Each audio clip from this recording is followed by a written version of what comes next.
Bismillahirrahmanirrahim. Assalamualaikum warahmatullahi wabarakatuh.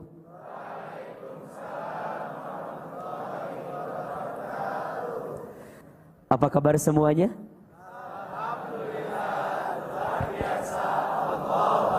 Ahilman doakan mudah-mudahan semua yang hadir Allah panjangkan umurnya. Mudah-mudahan yang hadir Allah sehatkan badannya. Mudah-mudahan yang hadir Allah berkahi hidupnya. Allah tambahkan rezekinya. Izin saya tanya, ada yang masih jomblo di sini ada?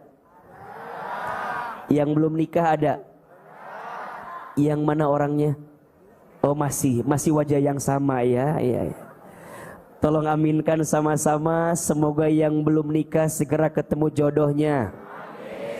Mudah-mudahan jodohnya soleh, lembut hatinya, baik akhlaknya, banyak duitnya.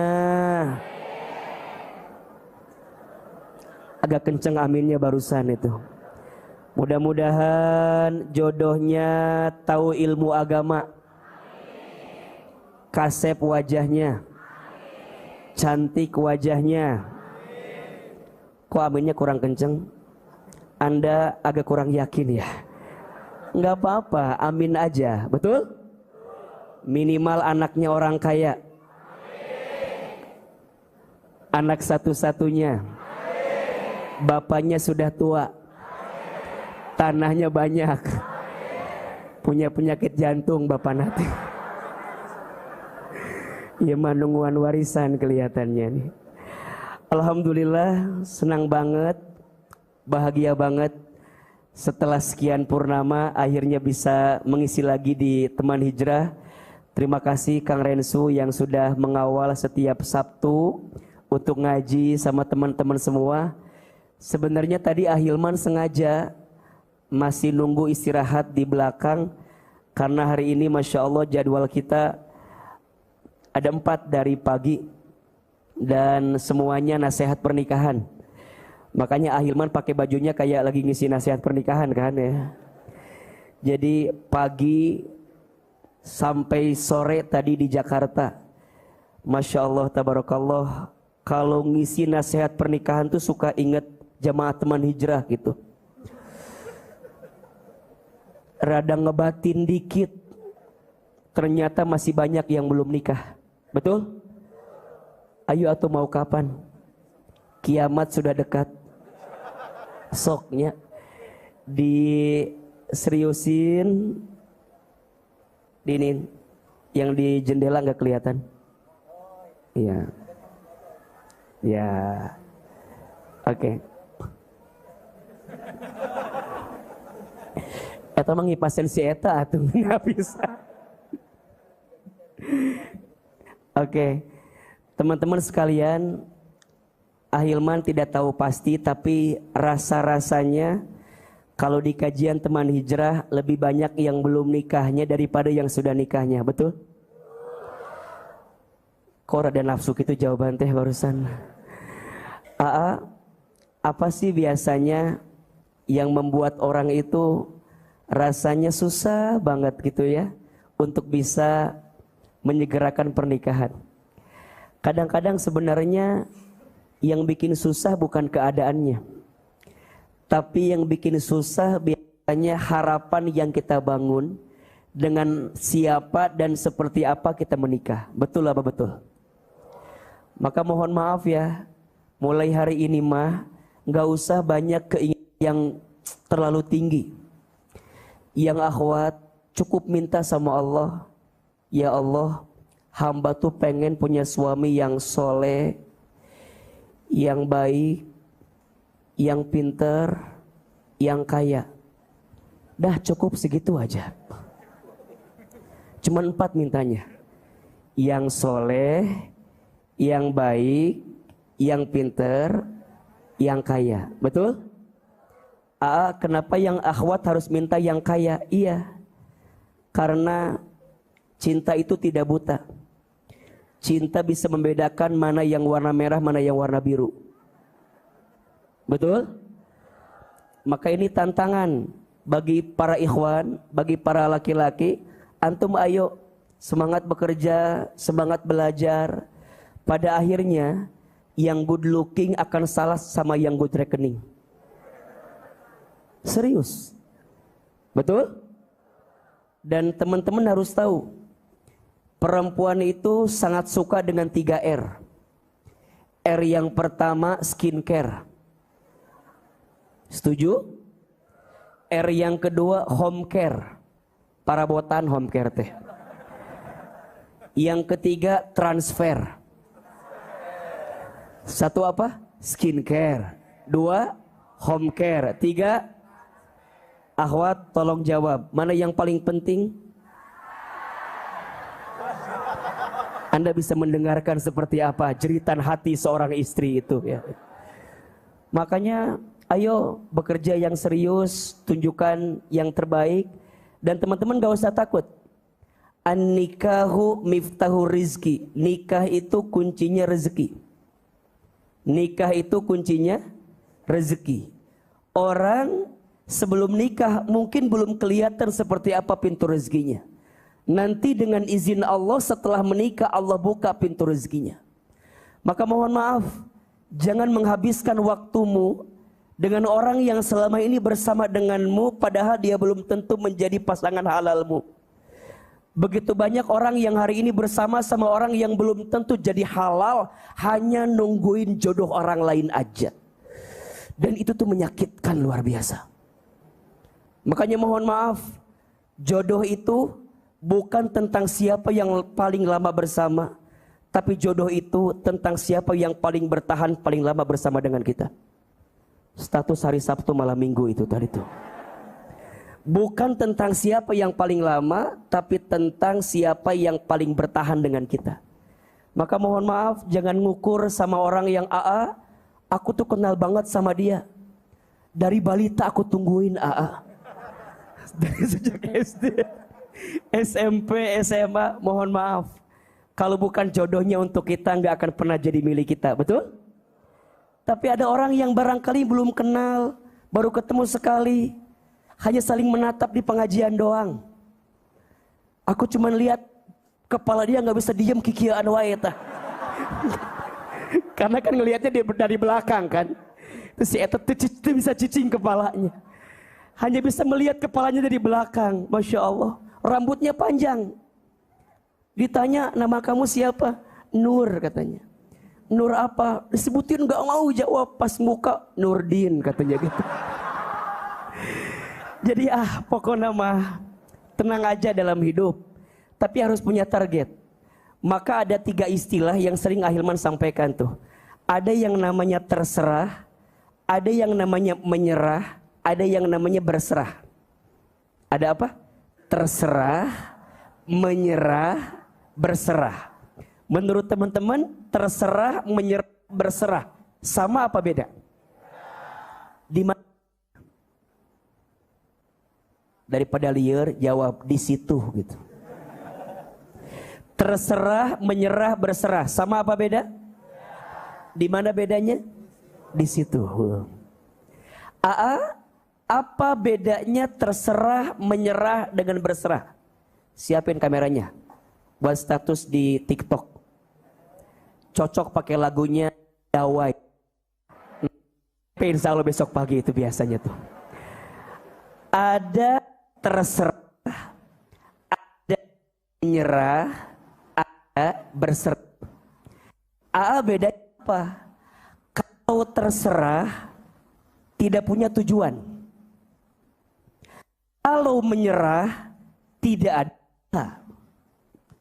Kalau berserah maksimalkan usahanya, langitkan doanya, pastikan tujuannya, hasilnya serahkan kepada Allah.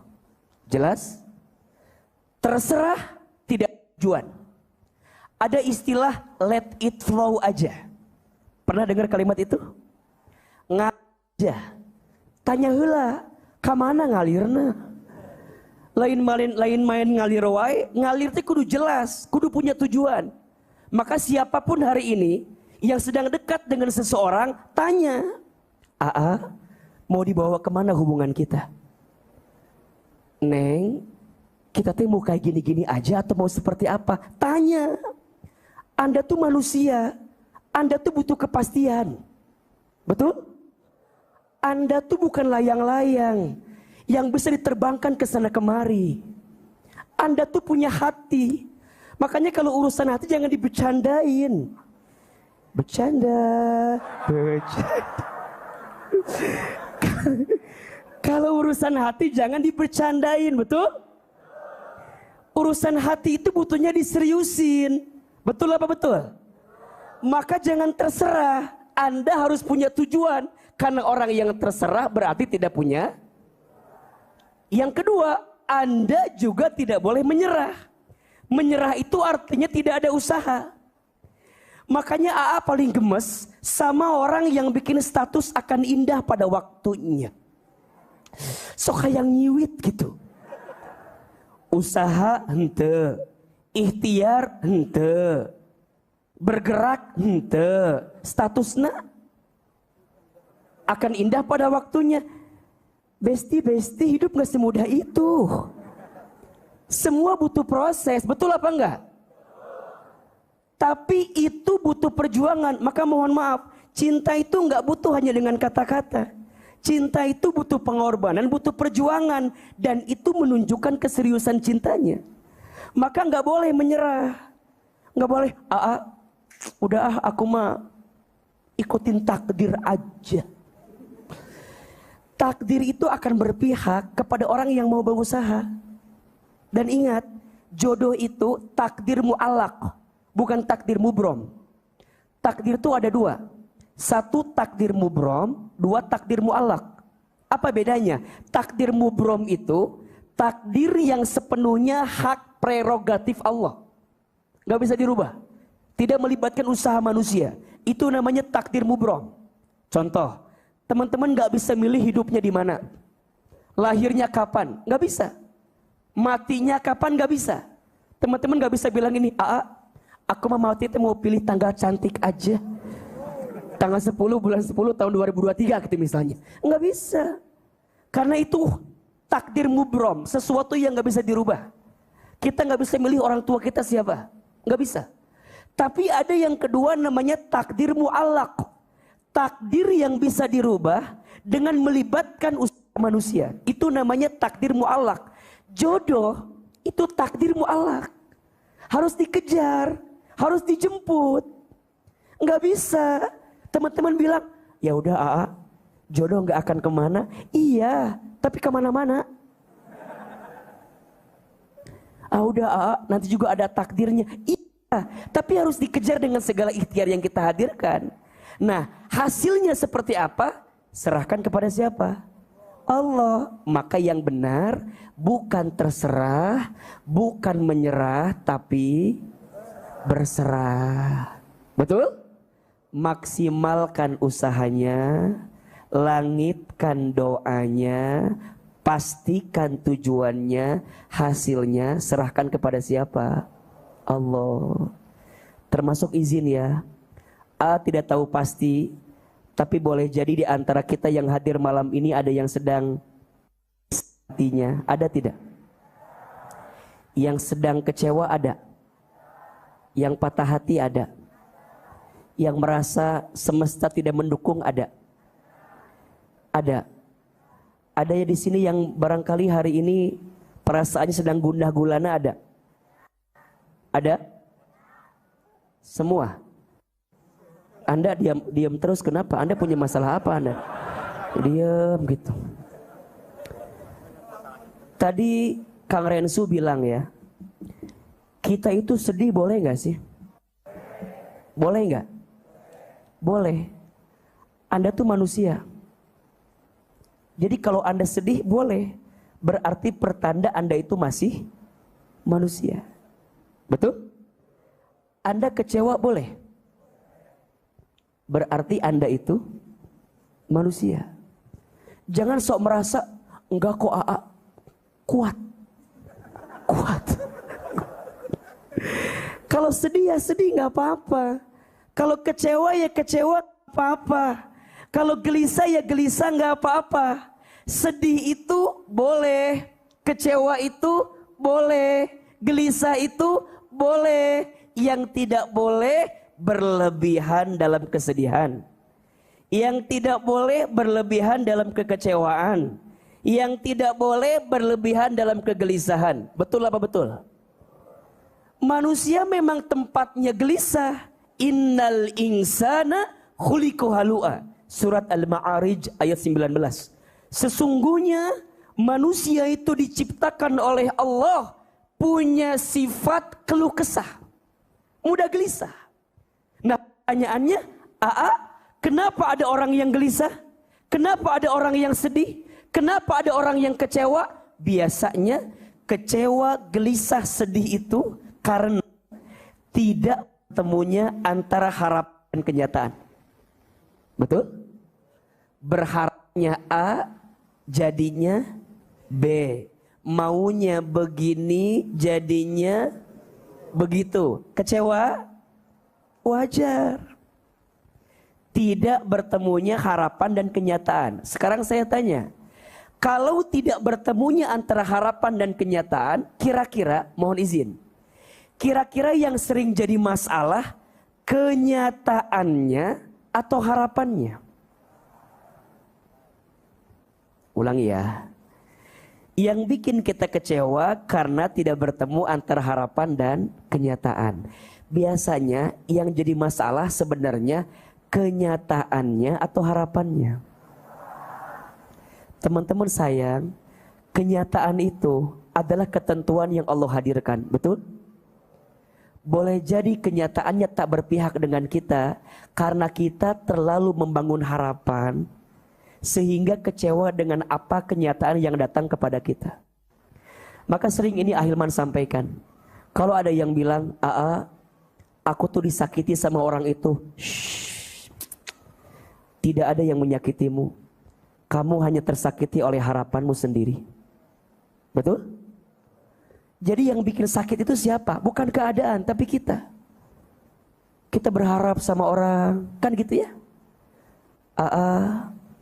Aku harap dia akan jadi rumah, ternyata hanya singgah. Kenapa Anda tertawa? Apakah Anda merasa selama ini jadi rumah singgah bagi seseorang? Aku harap dia akan jadi teman hidup, ternyata hanya numpang hidup. Aku harap dia akan jadi tulang punggung, ternyata tulang lunak. Kan itu yang jadi masalah, betul gak sih? Harapan kita yang dibangun kepada seseorang sehingga kenyataannya tidak berpihak dengan kita, ujungnya kita sedih, ujungnya kita kecewa. Wajar nggak Wajar, karena kamu itu manusia. Tapi karena lelah banget ya keadaannya kalau begitu terus. Iya tuh. Sekarang pertanyaannya, Anda mau sampai kapan menanam kesedihan itu? Anda mau sampai kapan menyimpan kesedihan itu? Terlalu lelah ketika engkau masih menyimpan kesedihan itu. Rasa-rasanya hati ini terlalu sayang jika diisi dengan ruang kesedihan. Betul? Sudah saatnya ruang di hati ini diberikan space agar kita bisa mendapatkan kebahagiaan dalam hidup kita. Maka mohon maaf ya, Ahilman tidak tahu pasti juga, tapi mungkin di antara teman-teman ada yang sampai hari ini masih patah hati ya. Masih belum bisa nerima keadaan gitu. Ya. Ada yang ditinggal nikah kemudian sampai stroke ringan ya.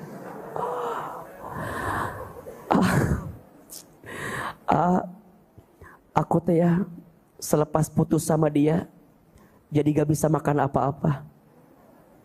Kenapa emangnya? Iya karena hampir semua menu pernah aku makan bersama dengan dirinya. Jadi setiap lihat menu tuh ingat sama dia terus. Lihat nasi ingat dia. Lihat goreng ayam ingat dia. Lihat kobokan ingat dia. Aku teh Selepas putus sama dia, jadi nggak tahu jalan pulang AA. Kenapa? Karena hampir semua jalan pernah aku tempuh bersama dengan dirinya. Jadi ketika aku lihat rambu-rambu lalu lintas, aku lihat goresan-goresan memori bersama dengan dirinya. Udahlah, hidup tidak semenyedihkan itu. Terus gimana tuh Ahilman? Berarti yang jadi masalah selama ini bukan keadaannya, tapi harapan yang kita bangun, betul? Dan harapan itu disimpannya di hati. Berarti kalau kita ingin mengobati rasa sedih di hati kita, yang perlu diobati apanya? Hatinya. Betul? Nah sekarang pertanyaannya, AA sayang, gimana cara ngobatin hati itu? Gimana cara nenangin hati itu? Gimana caranya agar hati ini bisa lebih belajar ridho gitu dengan apa yang terjadi, dan kita bisa mengisi ruang-ruang di hati dengan kebahagiaan daripada kesedihan. Tolong catat ya, di dalam Al-Quran obat hati itu hanya satu. Allah Subhanahu wa taala berfirman, A'udzubillahi minasyaitonirrajim. Ala bizikrillahi ma'innul qulub. Ingatlah, hanya dengan berzikir kepada Allah hatimu akan menjadi tenang. Jadi kalau teman-teman tanya, AA, apa obat hati itu? Zikir. AA, gimana cara nenangin hati itu? Zikir. AA, gimana caranya ngejagain hati itu? Zikir. AA, gimana caranya ngobatin hati yang sedih itu? Zikir. Zikir yang kuat, maka Allah akan kuatkan hatimu untuk bisa mendapatkan ketenangan dalam hidupmu. Sekarang pertanyaannya, apa itu zikir? Zikir itu setidaknya artinya ada 3. 1, zikir itu artinya mengingat Allah. Tuh 2, 3. Mengingat Allah. 2, zikir itu artinya menyebut nama Allah. Tuh 2, 3. Dan yang ketiga, zikir itu artinya mendekat kepada Allah. Apa yang ketiga? Jadi zikir itu 3. 1, mengingat. 2, menyebut. 3, mendekat kepada Allah. 1, apa artinya? 1, apa artinya? Mengingat Allah. Jadi orang yang berzikir itu, yang diingat dalam benangnya hanya siapa? Allah. Yang dirasa dalam hatinya hanya siapa? Allah. Perhatikan ya, perhatikan ya. Orang tidak akan mudah sedih berlebihan kalau di hatinya ada Allah. Seseorang tidak akan gelisah berlebihan kalau di hatinya ada. Seseorang tidak akan overthinking, nggak akan insecure, nggak akan anxiety. Naon sih? Kira-kira bahasa Jaksel semua lah. Nggak akan overthinking, nggak akan insecure, nggak akan anxiety. Kalau di benaknya yang terbayang siapa? Allah. Kalau bukan Allah yang disimpan, maka dia akan mencari berbagai alasan yang menyakitinya.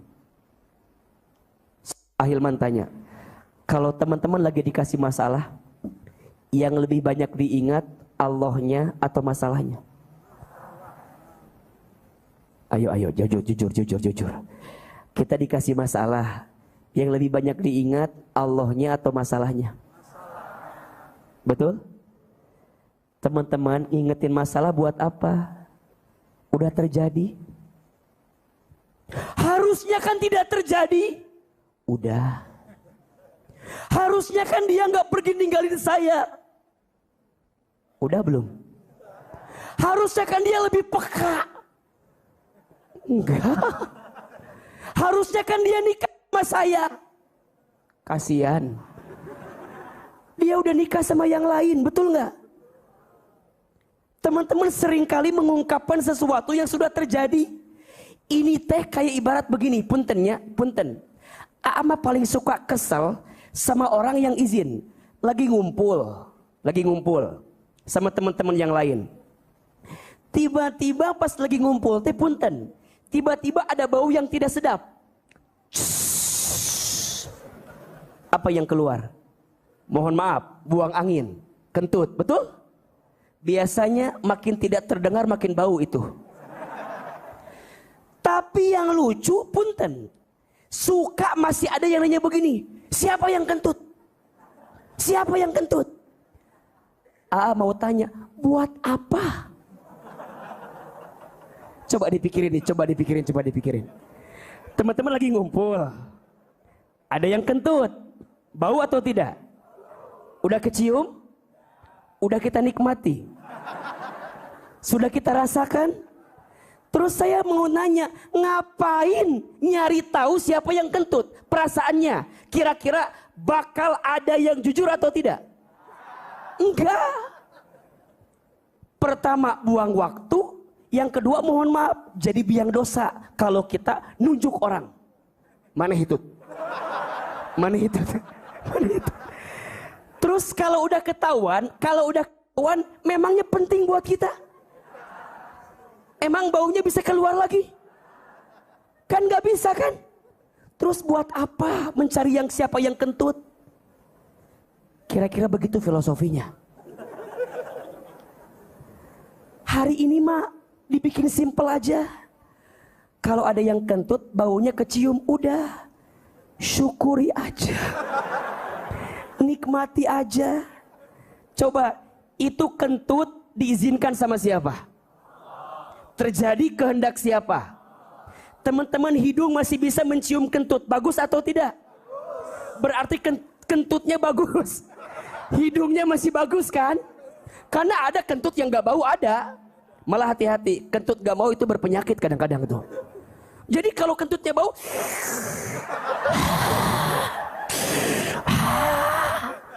nikmati Allah. Daripada hidung tidak berfungsi, betul? Waktu kemarin corona, hidung gak bisa nyium, hati-hati COVID jangan-jangan. Jadi udah sekarang kalau ada yang kentutnya langsung siapin hidung yang bagus. Nikmati Allah ini ya Allah. Sama kayak tadi, kalau teman-teman tertimpa sesuatu, jangan nyari apa yang sudah terjadi itu. Kenapa terjadi? Udah terjadi. Cukup nerima, mikirnya Allah. Kalau teman-teman mikirnya bukan Allah, pasti yang disimpan adalah pikiran yang kotor. Jahat ya orang itu ya. Aku temenin dari balita, dari SD, dari SMP, sejahat itu ya dia sama aku. Capek gak? Coba mulai hari ini, gini mikirnya, oh iya, Allah maha baik ya. Allah sengaja memutuskan aku dengan dirinya, karena Allah tahu dia bukan orang yang terbaik untuk diriku. Betul? Mikirnya, iya tuh. Manusia itu berpotensi menyakiti kita. Namanya juga manusia. Manusia itu berpotensi mengkhianati kita. Namanya juga manusia.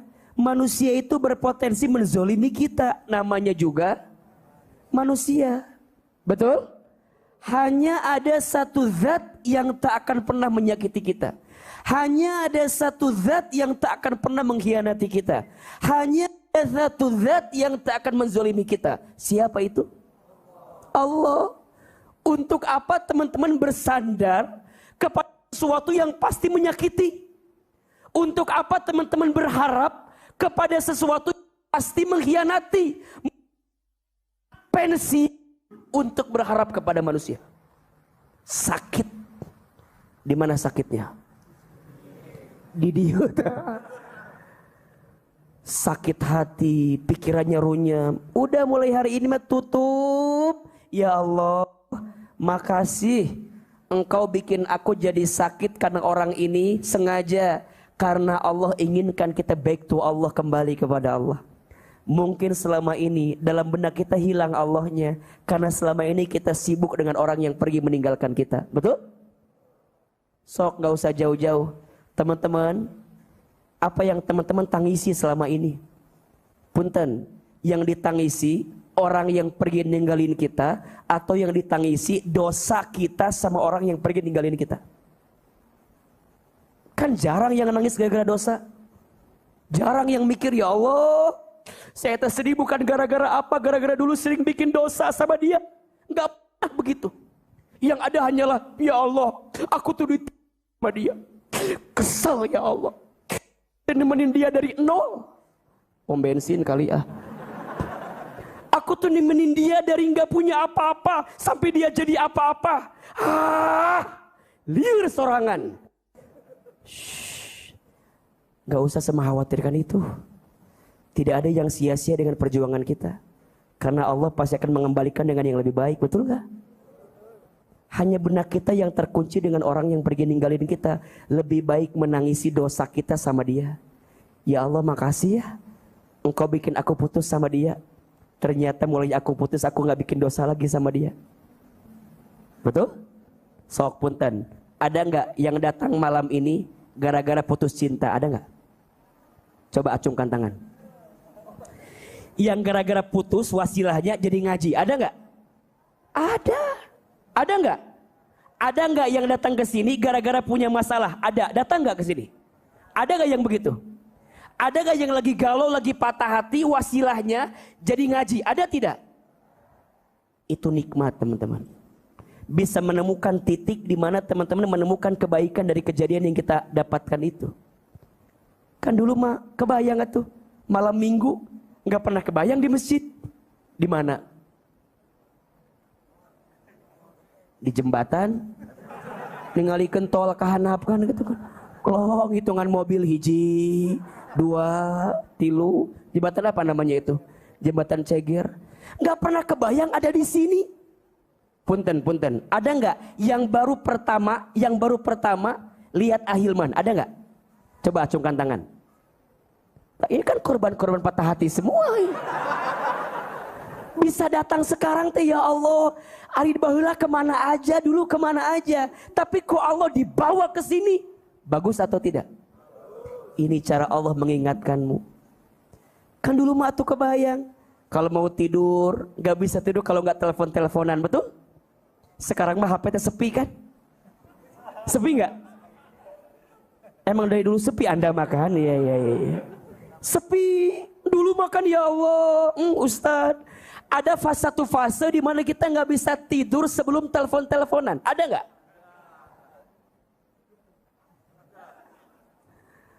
Assalamualaikum. Ada satu masa di mana teman-teman udah ngantuk tapi nggak menutup telepon. Ada nggak?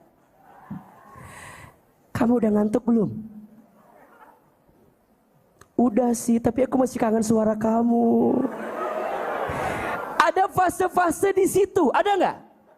Yang paling lucu kita video call aja. Video call, nyiuman HP sorangan. Nugelo eta sugan. Coba teman-teman eta mikir teh eta teh dosa. Nyiuman naon? Udah sekarang telepon lagi, telepon lama. Kamu udah ngantuk belum? Udah sih, tapi aku masih mau dengar suara kamu. Tapi kan besok kamu kerja. Besok kamu kerja kan? Kita tidur aja ya. Enggak, jangan ditutup, enggak. Sok hayang nyiwit gitu teteh kadang-kadang. Ada satu fase di mana kita mau tutup telepon tapi nggak mau nutup. Ujungnya masing-masing saling menghitung. Ya udah ya, kita tutup bareng-bareng ya. 1, 2, 3. Kok nggak ditutup?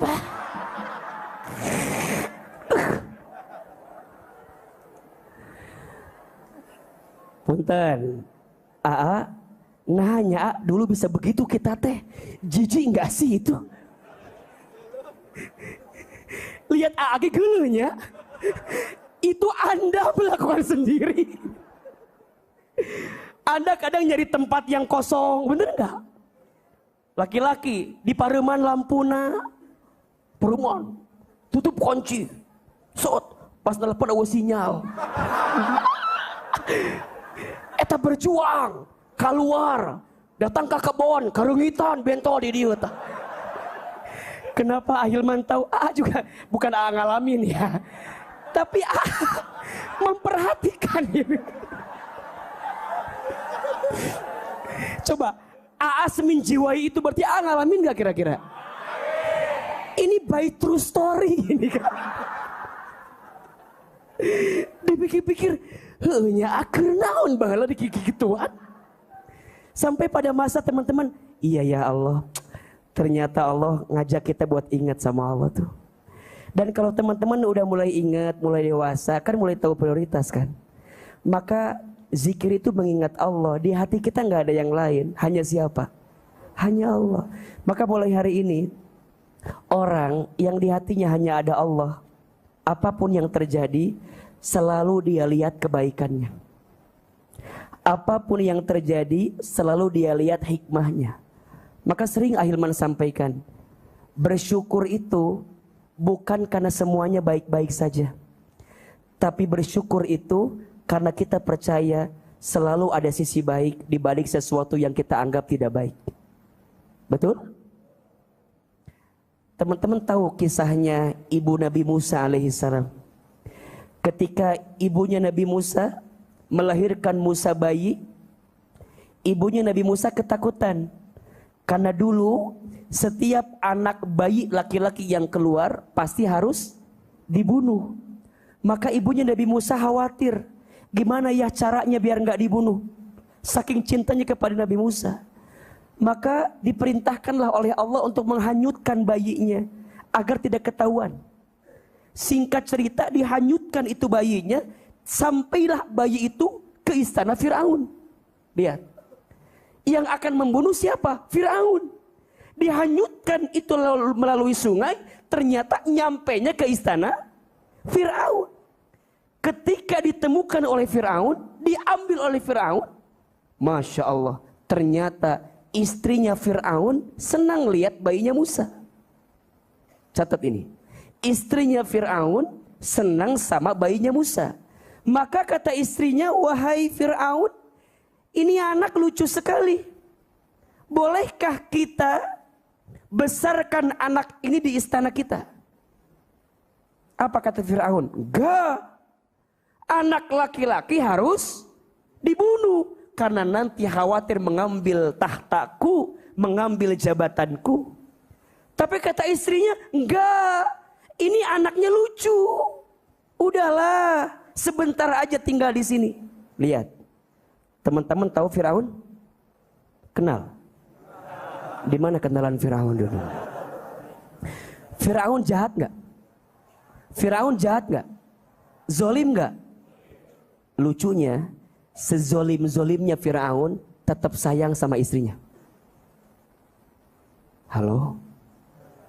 Sejahat-jahatnya Firaun ternyata sayang sama. Berarti kalau ada suami yang tidak sayang sama istri,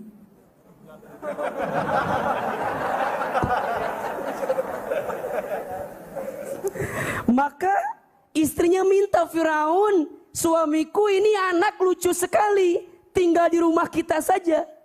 Kata Firaun, ya sudahlah, gitu kan? Maka mohon maaf, Anda laki-laki belajar ngalah sama perempuan. Karena perempuan itu makhluk Tuhan yang paling jadi karena seksi. Tanya rambu gitu jadi karena seksi. Jawaban teh. Eta masih pikiran mereka karena seksi gitu. Kan tadi nggak disebutkan paling kuat jadi karena seksi. Jadi perempuan tuh makhluk yang paling kuat di muka bumi. Coba teman-teman jangan pernah merubah yang namanya perempuan dengan sangat kuat, patah dia. Perempuan mah hebat. Naik motor, sen kiri belok kanan. Hanya dia yang bisa paham jalannya kemana. Kita susah memahaminya. Betul? Perempuan mah hebat. Bisa mengerjakan 5 aktivitas dalam satu waktu. Itu perempuan. Contoh. Masak. Ya. Angkat telepon. Kakinya ngepel. Ya, 3 nih. Ya. Betul? Terus di sininya gendong anak. Matanya nonton TV, 5 atah. Ini fakta bukan? Fakta. Laki-laki nggak bisa. Makanya teman-teman mohon maaf, kalau nyuruh sama laki-laki nggak boleh sekaligus. Mau dikerjakan. Nu aya ngahulang, naon sih? Laki-laki mah nggak bisa disuruh sekaligus. Misal, ayah, nanti tolong isi galon ya. Abis itu genteng bocor benerin ya. Terus nanti itu kue ambil dari tetangga ya. Nah itu karpet kotor nanti jemur aja biar kering. Terus nanti yang kelima tolong buang sampah. Ada berapa perintahnya? 1, ganti galon. 2, genteng bocor. 3, ambil kue. 4, benerin karpet. 5, buang sampah. Teman-teman pas tengok ke belakang, ayah kok diem aja? Diur, nu mana heula ieu teh. Makanya sama suami sama laki-laki nyuruhnya nggak boleh sekaligus, harus satu-satu. Ayah ganti galon ya. Hup. Ulah wakan kebelah. Lihat gerak nggak dia? Udah dia gerak, galonnya udah, baru yang kedua. Itu laki-laki. Maka yang namanya perempuan itu luar biasa. Tapi dibalik hebatnya perempuan, punten, perempuan juga bisa jadi faktor yang menjatuhkan laki-laki. Maka selemah-lemahnya godaan bagi laki-laki itu siapa? Perempuan. Benar. Jujur ya, menurut AA mah, nanti teman-teman alami deh. Nanti alami. Menurut AA mah, lebih mengkhawatirkan suami yang ditinggal istrinya daripada istri yang ditinggal suami. Jadi Anda suami nggak usah sok merasa penting. Ternyata Anda gak penting-penting amat, Anda biasa aja gitu. Karena yang saya rasakan, saya tuh nggak kebayang kalau saya nggak punya istri. Karena yang selama ini menjadi penenang dalam hidup saya itu istri saya. Makanya kalau laki-laki ketemu perempuan yang tepat, dia akan menemukan kebahagiaan dalam hidupnya. Begitu sebaliknya, perempuan juga kalau ketemu laki-laki yang tepat, maka dia akan bertemu dengan kebaikan dalam hidupnya. Dan saya percaya itu. Nah, kembali kepada cerita yang tadi, istri Firaun minta kan, udahlah kita pelihara aja di sini, simpen aja di sini, besarkan di sini.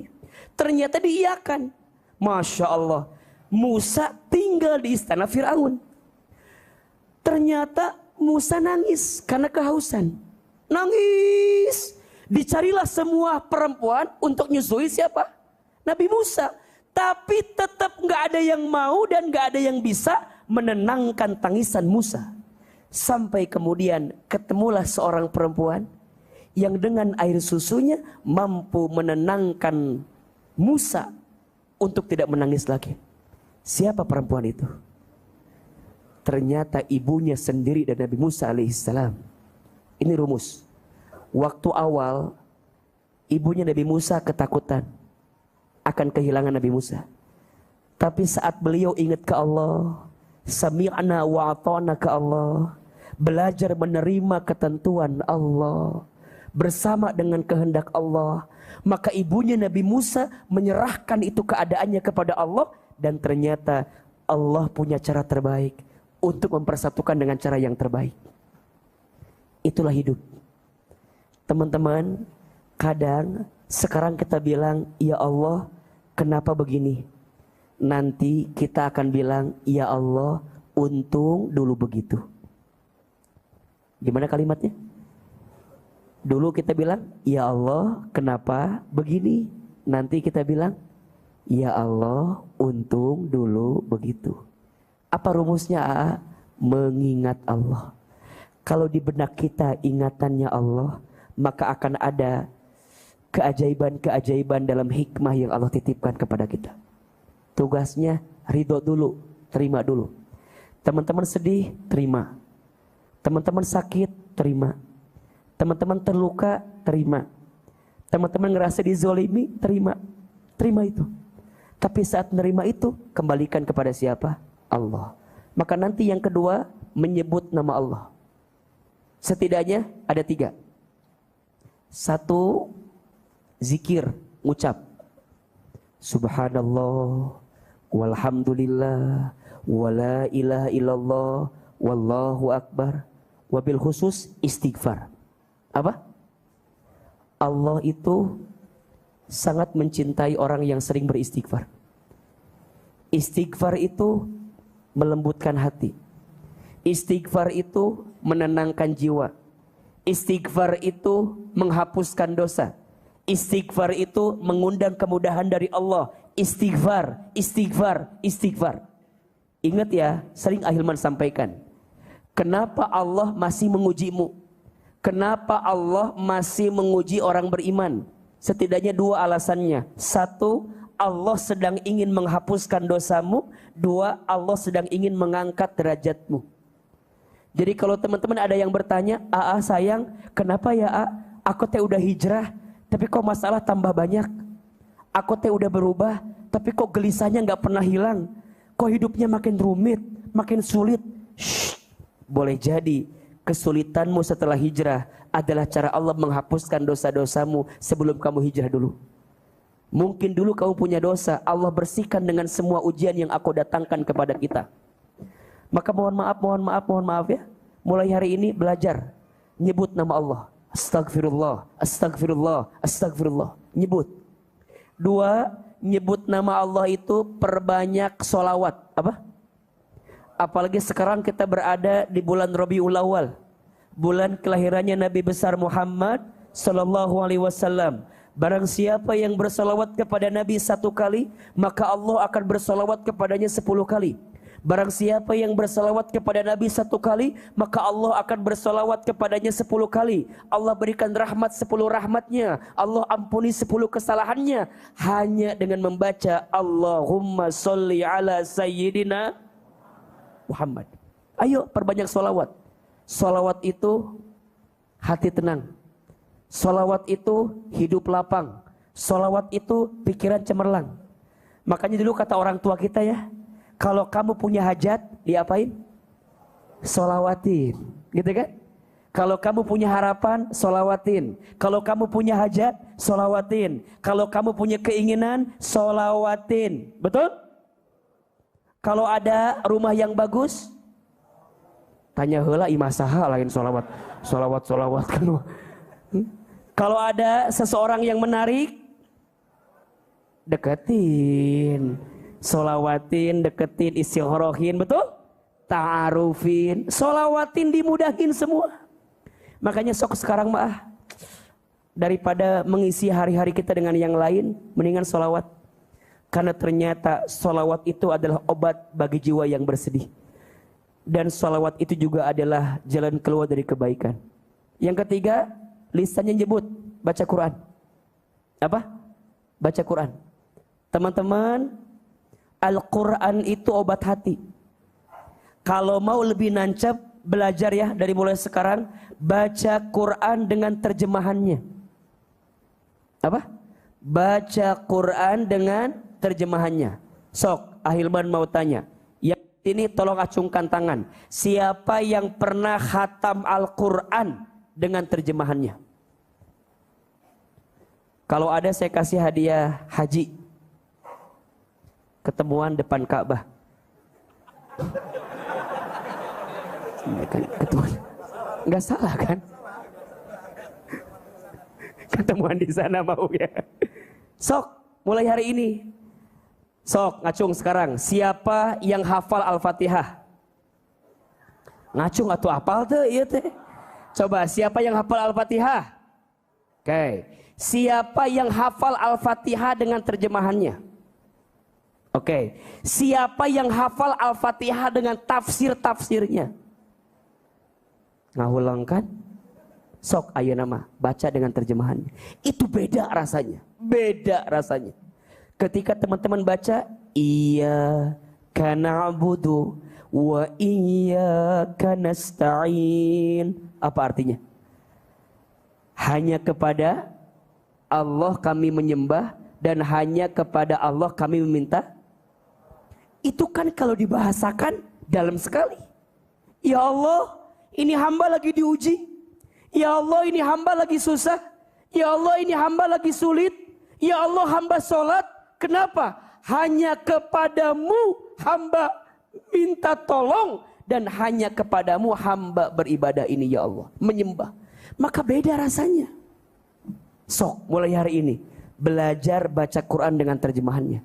Rugi sekali kalau ada orang yang hidup tapi nggak baca Quran. Karena yang akan menghidupkan hatimu adalah Al-Quran. Yang akan menghidupkan hatimu adalah Al-Quran. Maka teman-teman, sok dilihat. Seperti apa hubunganmu dengan Al-Quran, maka seperti itulah gambaran hidupmu dalam keseharianmu. Berantakannya dirimu ketika membaca Al-Quran, maka boleh jadi seberantakan itu juga kehidupanmu. Maka satu kali dikisahkan ada seorang pemuda yang bertanya sama gurunya, "Wahai Syekh, aku sudah lama tidak baca Quran." Kata syekhnya, "Kenapa kamu gak baca Quran?" Dia menjawab, "Wahai Syekh, begitu sibuknya waktuku sehingga aku tak punya banyak waktu untuk baca Al-Quran." Apa kata syekhnya? "Jangan bilang kamu tidak punya waktu. Boleh jadi kamu tidak bisa membaca Al-Quran bukan karena sibuknya waktumu. Tapi lihat dosa apa yang kamu lakukan sehingga membuat Al-Quran tidak ingin tersentuh oleh tanganmu. Sehingga matamu tidak ingin membaca Al-Quran. Entah dosa apa yang kamu lakukan sehingga kamu begitu berat untuk membaca Al-Quran." Maka teman-teman sayang, obati hati kita dengan zikir, menyebut nama Allah. Ya, nangis itu boleh. Yang tidak boleh mengumpat dengan kata-kata. Maka Allah tidak mengazab seseorang bidamil ain. Tidak dengan keluar air matanya. Tidak juga dengan bihuznil qalbi. Bukan karena sedih di hatinya, bukan. Tapi Allah akan murka kepada seseorang bilisanihi. Karena lisannya yang sering mengumpat keadaan yang Allah berikan dalam hidupnya. Kan gak sedikit teman-teman yang suka bilang Allah gak adil. Gak bilang kok begini hidup saya. Ya Allah ini kia-kia ting hirup teh. Itu hati-hati. Gak boleh. Termasuk mohon maaf. Mungkin di lisan gak mengumpat. Tapi di sosmed statusnya mengumpat. Makanya hati-hati sekarang mah. Kalau bikin status yang baik-baik lah. Ngaruh. Betul gak? Innal kalama ad-du'a. Setiap perkataan itu adalah. Maka kalau bikin status ngaruh banget. Pilih status yang baik-baik. Satu, ngaruh buat kita pribadi. Dua, ngaruh buat orang lain. Coba, teman, suka gak lihat status orang yang bikin kita pusing? Suka gak? Gini statusnya ada yang ZZZ, ngantuk. Kan tinggal sarenya cik orang banyak. Rek dibaca, kabaca. Kita nggak ngantuk, lihat orang statusnya ZZZ ngantuk tunuh tuh. Jadi hayang sare kan? Ainu kieu, huf. Naon maksudnya? Huf. Ada yang lucu, warna hitam, tulisan kecil, buat yang ngerti aja. Kita teh ngahulang sorangan. Rek teu dibaca kabaca. Yang paling nyesek bikin statusnya bikin close friend gitu. Dan kita di tag.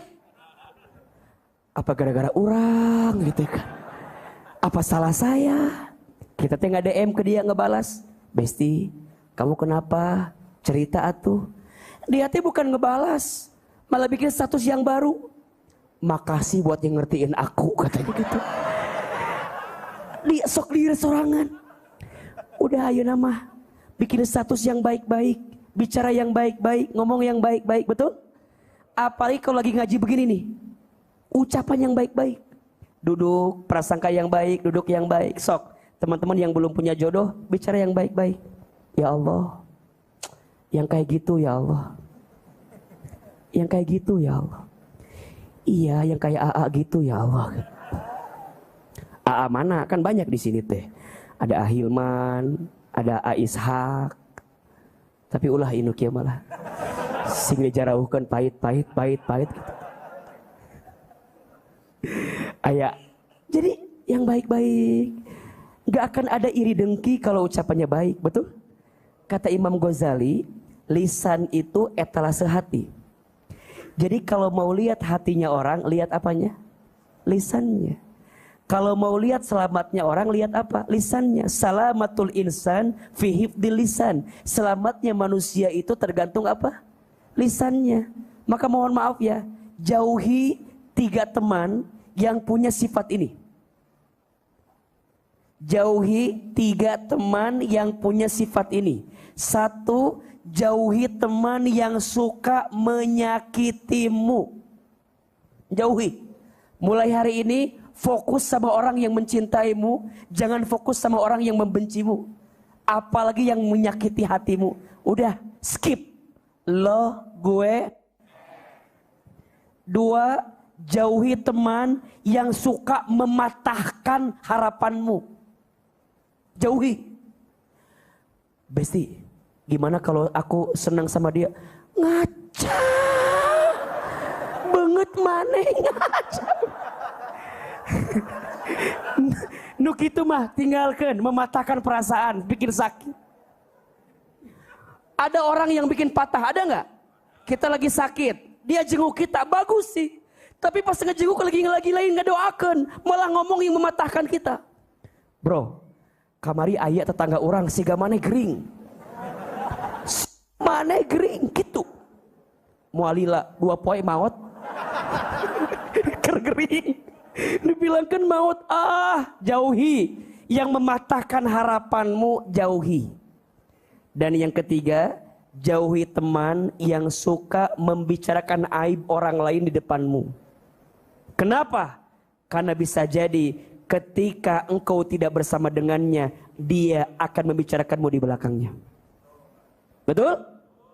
1, jauhi teman yang menyakitimu. 2, jauhi teman yang suka mematahkan harapanmu. Dan 3, jauhi teman yang suka membicarakan aib orang lain.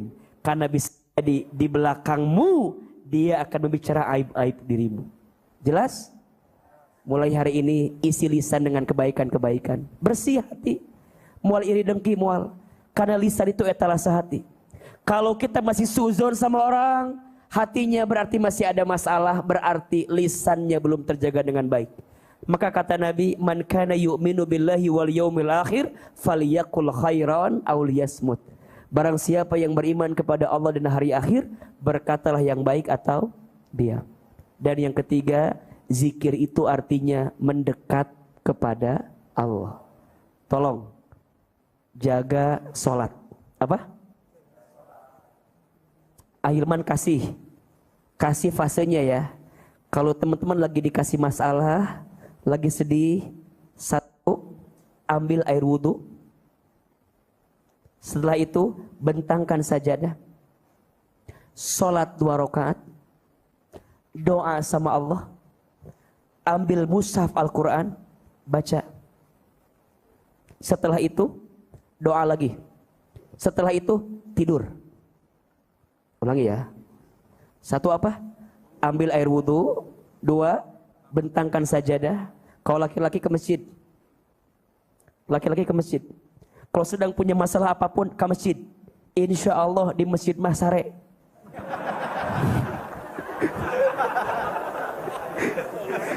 Ya, insya Allah ke masjid mah tenang. Orang gak bisa tenang di rumah, ke masjid mah tenang. Komo pas khutbah Jumat, tenang. Sare. Kalau ke masjid, ingat ini sunnahnya ya. Kalau ke masjid langsung sholat 2 rakaat tahiyatul masjid. Sekarang mah ada fenomena, orang ke masjid itu bukan langsung sholat tapi foto-foto. Alhamdulillah, masjidnya alus iya mah.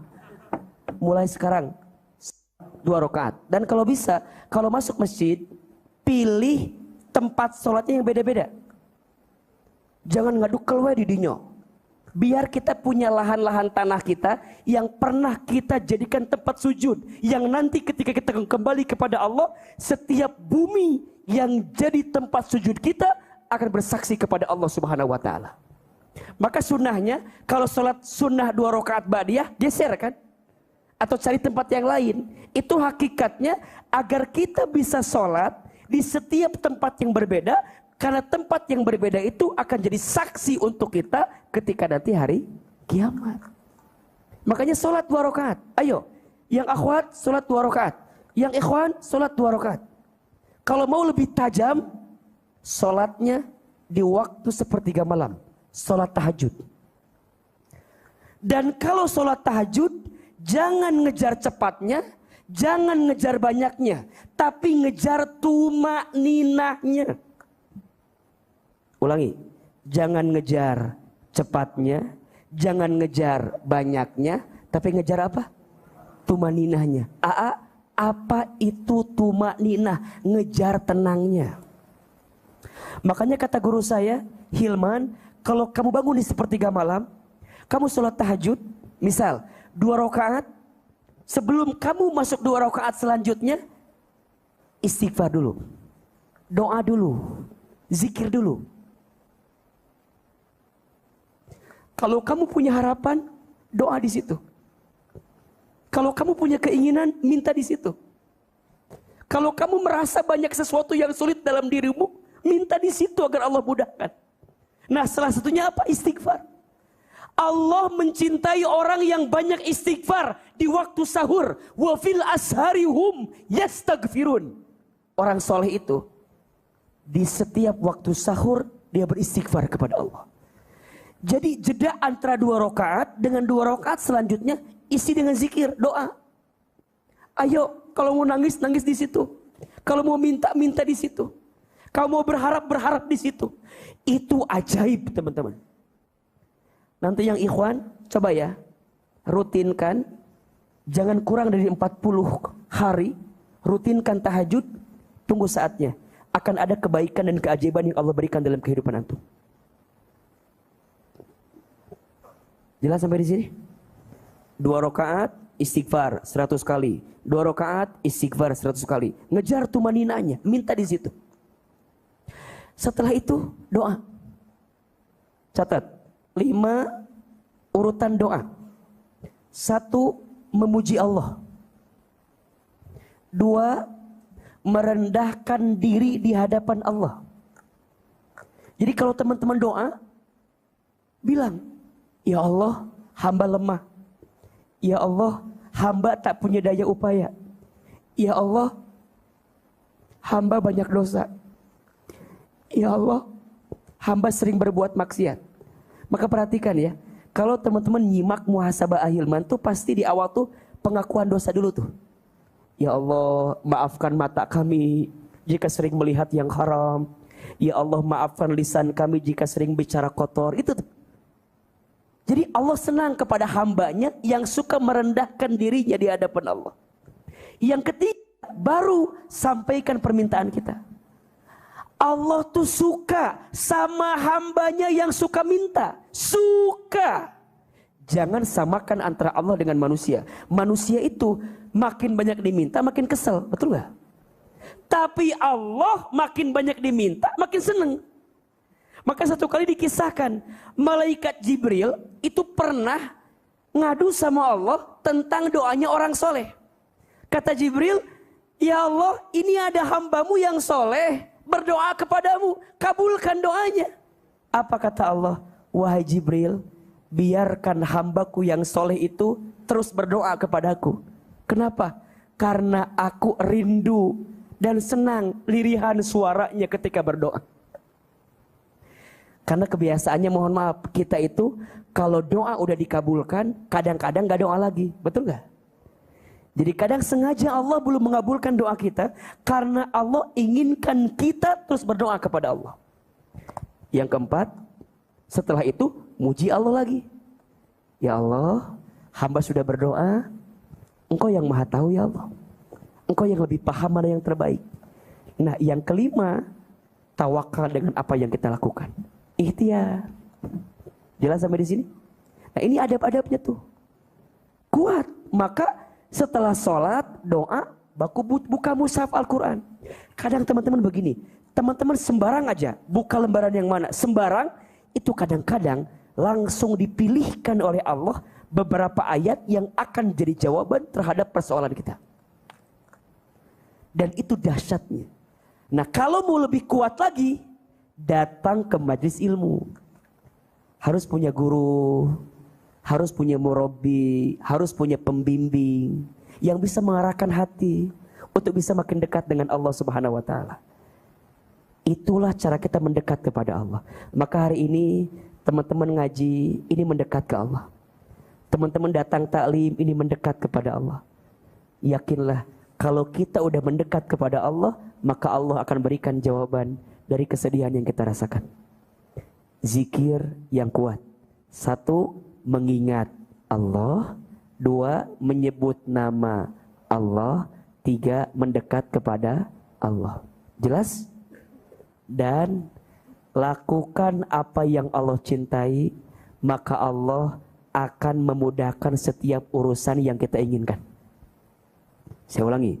Lakukan apa yang Allah cintai, maka Allah akan memudahkan urusan yang kita inginkan. Mudah-mudahan selepas dari sini hidup kita lebih lapang, hati kita lebih bahagia. Yakin hidup tidak sama khawatirkan itu. Jangan khawatir dengan masa lalu, jangan cemas dengan masa depan, karena setiap orang punya harapan dengan kebaikan-kebaikan yang Allah berikan dalam hidupnya. Terakhir, mari kita tutup dengan doa, kita bermuhasabah. Namun sebelum itu, kita sempurnakan dengan amalan yang dicintai Allah. Kita sedekah, kita infak terbaik.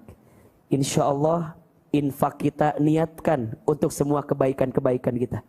Mudah-mudahan yang berinfak Allah hapuskan dosa-dosanya.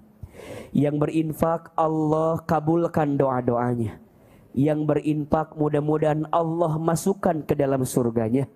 Dan yang berinfak Allah lapangkan hatinya, Allah ganti dengan balasan terbaik di sisinya.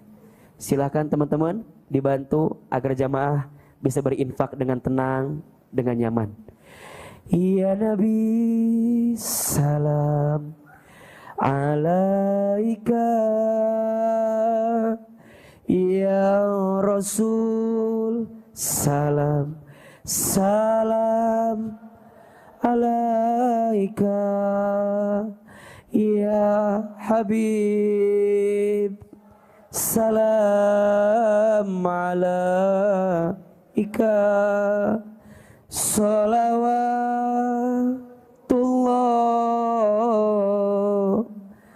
alaika. Lebih keras. Ya Nabi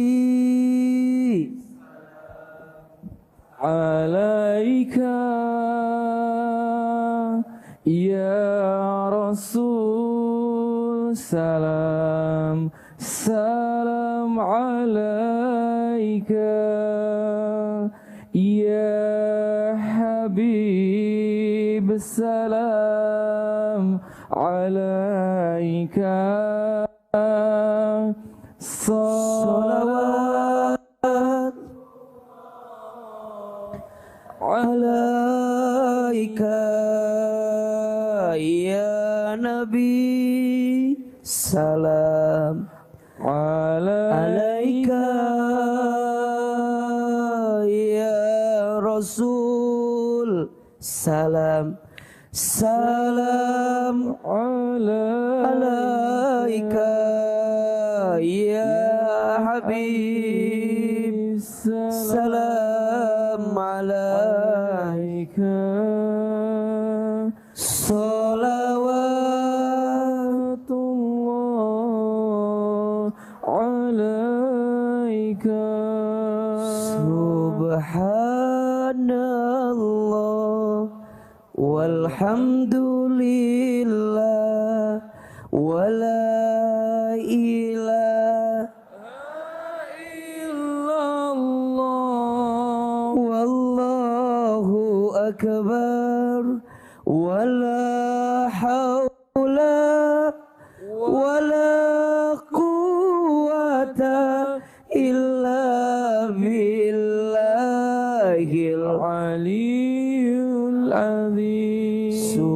Subhanallah. Si malam ini Engkau lembutkan hati kami. Ya Allah, terima kasih. Malam ini Engkau ringankan langkah kami. Ya Allah, terima kasih. Malam ini Engkau berikan kami kesempatan datang ke masjid lagi. Ya Allah, kami mohon, sayangilah kami semua yang hadir malam ini, ya Allah. Cintailah kami semua yang hadir malam ini, ya Allah. Ridhoilah kebersamaan kami. Berkahilah ilmu kami. Jadikan duduknya kami di masjid ini adalah duduk yang dicintai oleh-Mu, yang mengundang kasih sayang-Mu. Ya Allah, Engkau tahu siapa kami. Ya Allah, Engkau tahu buruknya masa lalu kami. Ya Allah, Engkau tahu hina dinanya kelakuan kami. Ya Allah, Engkau tahu banyaknya dosa-dosa kami. Ya Allah, kami sadar jika hari ini ada ujian yang menimpa kami, ini disebabkan karena dosa-dosa kami. Kami sadar, ya Allah, jika hari ini ada musibah yang menghampiri kami, ini disebabkan karena dosa-dosa kami. Ya Allah, jangan keluarkan kami dari masjid ini kecuali Engkau ampuni dosa-dosa kami. Jangan Kau pisahkan kebersamaan kami kecuali Engkau ampuni dosa-dosa kami.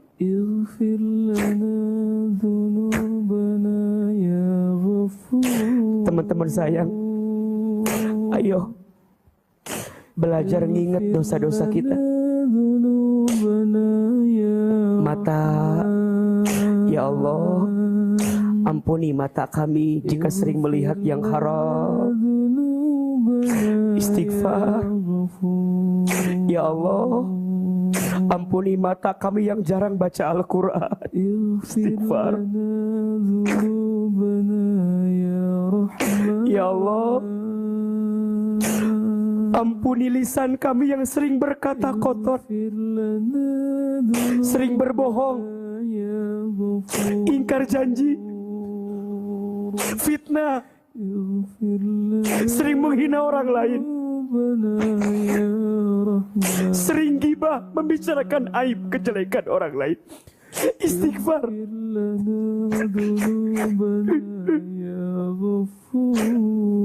Tangan, ya Allah, ampuni tangan kami jika pernah bersentuhan dengan yang bukan mahramnya untuk kami. Kemaluan, ya Allah, ampuni jika di antara kami ada yang pernah berzina.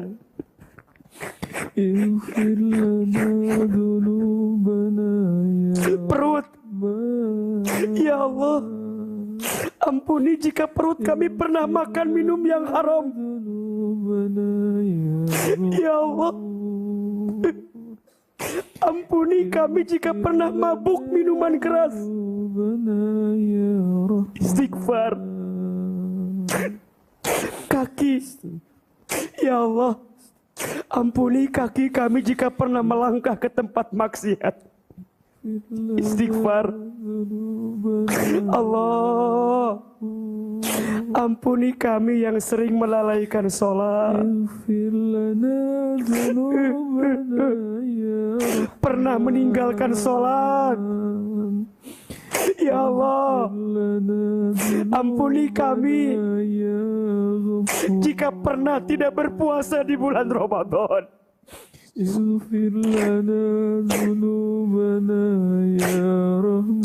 Apalagi dosa kita kepada orang tua, teman-teman.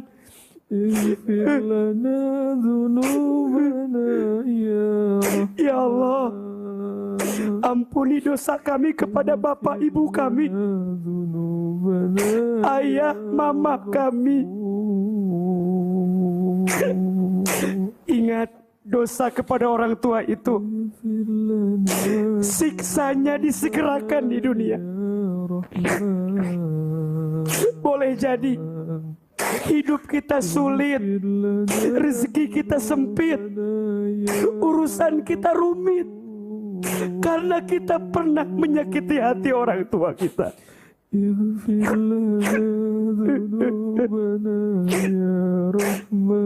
Ayo kita doakan orang tua kita. Yang pertama ibu. Ibu, hadirkan wajah ibu,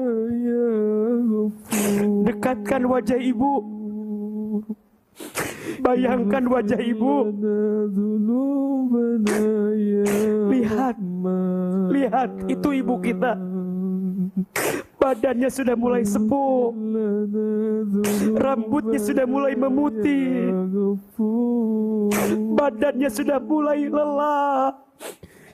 Ibu mengandung kita, ibu melahirkan kita, ibu membesarkan kita. Teman-teman,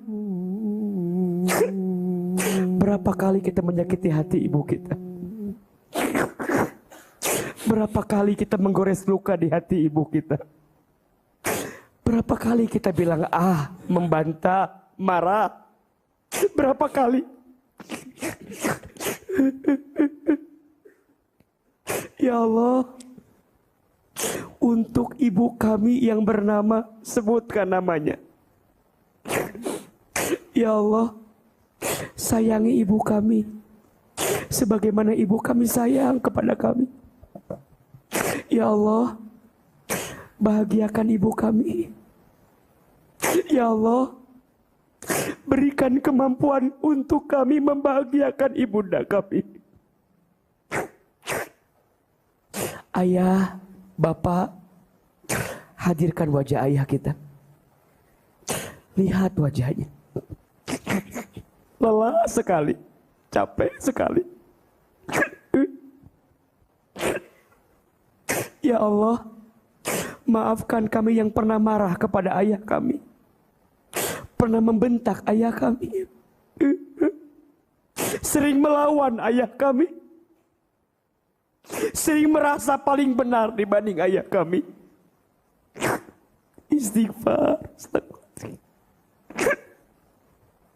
Ya Allah, untuk ayah kami yang bernama, sebutkan namanya. Allah, muliakan ayah kami. Allah, berikan kemampuan untuk kami mengangkat derajat ayah anda kami. Cukup ya Allah, cukup. Ayah kami capek, Allah. Tapi kami belum sempat membahagiakannya. Ya Allah. Allah, jika orang tua kami masih hidup, panjangkan umurnya ya Allah. Sehat afiatkan badannya ya Allah. Ya Allah, hamba mohon, jangan cabut nyawa ibu kami dulu sebelum kami membalas kebaikannya ya Allah.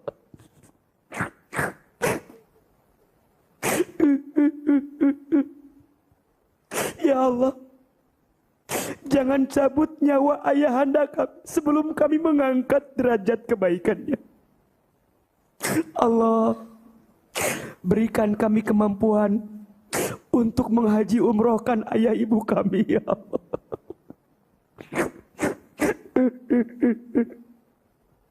Ya Allah, maafkan ayah ibu kami jika ibadahnya kurang, karena mungkin dulunya ibu kami sibuk membesarkan kami sehingga nggak ada waktu untuk ibadah.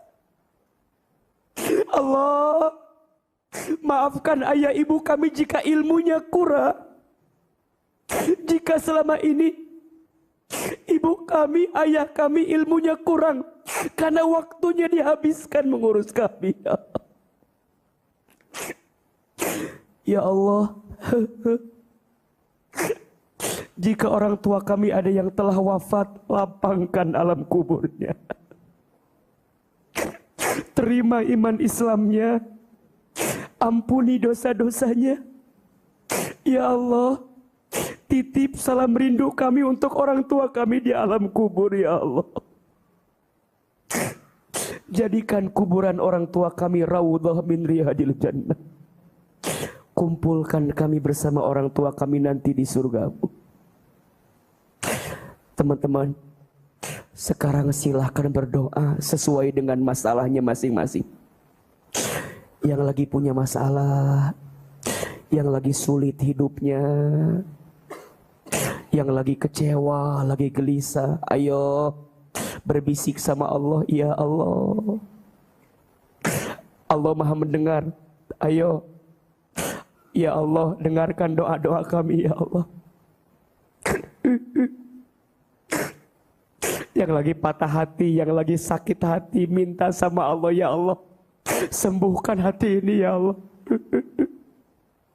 Yang lagi sedih, ya Allah, obati kesedihan kami dengan kebahagiaan. Gantikan sesuatu yang pergi dengan yang lebih baik, ya Allah. Yang sedang sulit pekerjaannya, ayo minta, ya Allah, tunjukkan untuk kami pekerjaan yang halal, yang thayyib.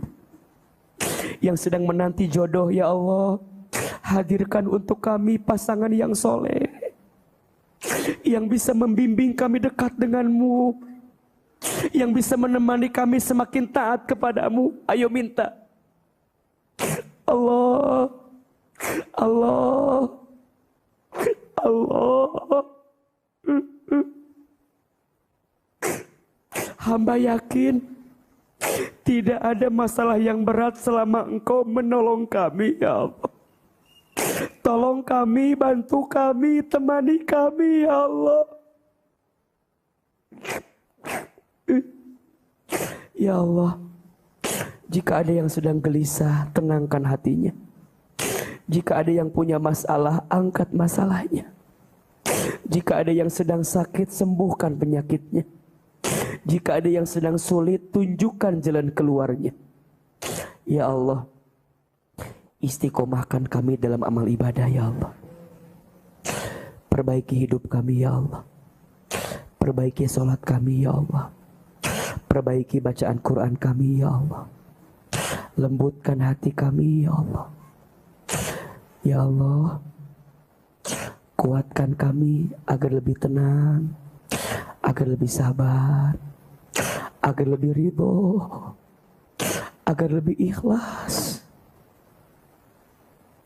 Ya Allah, akui kami semua menjadi umat Nabi Muhammad SAW. Ya Allah, takdirkan kami semua nanti menatap wajah Rasulullah Muhammad SAW. Dan anugerahkan kepada kami nanti syafaat dari baginda Nabi Muhammad SAW. Ya Allah, seperti ini Engkau pertemukan kami di dunia, maka seperti ini nanti, ya Allah, Engkau kumpulkan kami di surga. Allahumma inna nas'aluka salamatan fid din, wa afiatan fil jasad, wa ziyadatan fil ilmi, wa barakatan fil rizqi, wa taubatan qoblal maut, wa rahmatan indal maut, wa maghfiratan ba'dal maut. Allahumma hawin alaina fi sakaratil maut, wan najata minan nar, wal afwa indal hisab. Rabbana taqabbal minna innaka antas samiul alim, wa tub alaina innaka antat tawwabur rahim. Ya Allah, kabulkan doa-doa kami, ijabah semua permintaan kami. Rabbana atina fid dunya hasanah wa fil akhirati hasanah wa qina adzabannar.